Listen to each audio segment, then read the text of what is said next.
Hey guys, Christian the Havercard Man coming at you with day 3 of my 5 favorite decks of Master Rule 5.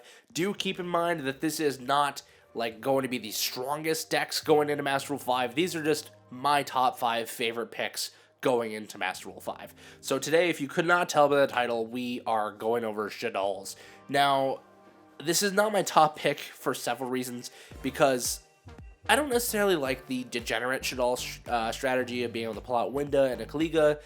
I like the normal Shaddolls where, like, yes, there are punishments for trying to special summon from the extra deck, but it's not just completely shutting anyone down from playing.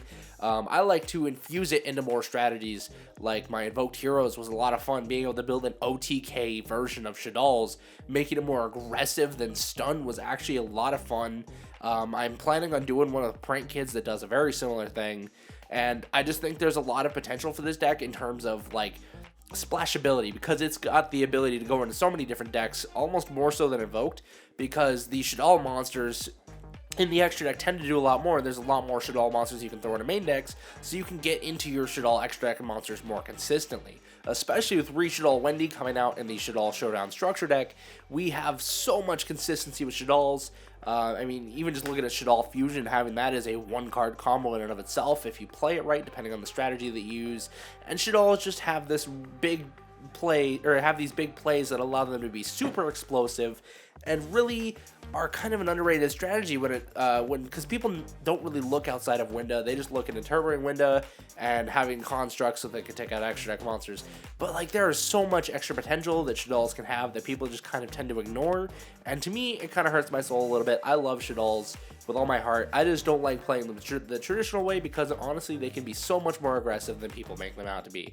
So that's why it gets my number 3 pick today, because not so much because it's great as its own deck, but because I prefer using it as separate engines for several other decks, because all you really need is just the right cards with the right attributes, and you can have a lot of fun with this. And like I said, it combos well perfectly with things like Heroes and Prank Kids, things that require different attributes in the deck to give you extra things to work with.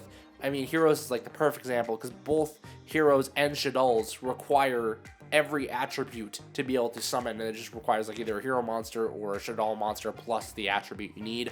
So they're really swappable. You can go into like so many different plays. So that's why I really love Shaddolls, just more so their versatility and their explosivity. But regardless, Shaddolls, super powerful strategy. People just really need to look outside the bounds of using Winda, because there is so much potential outside of her.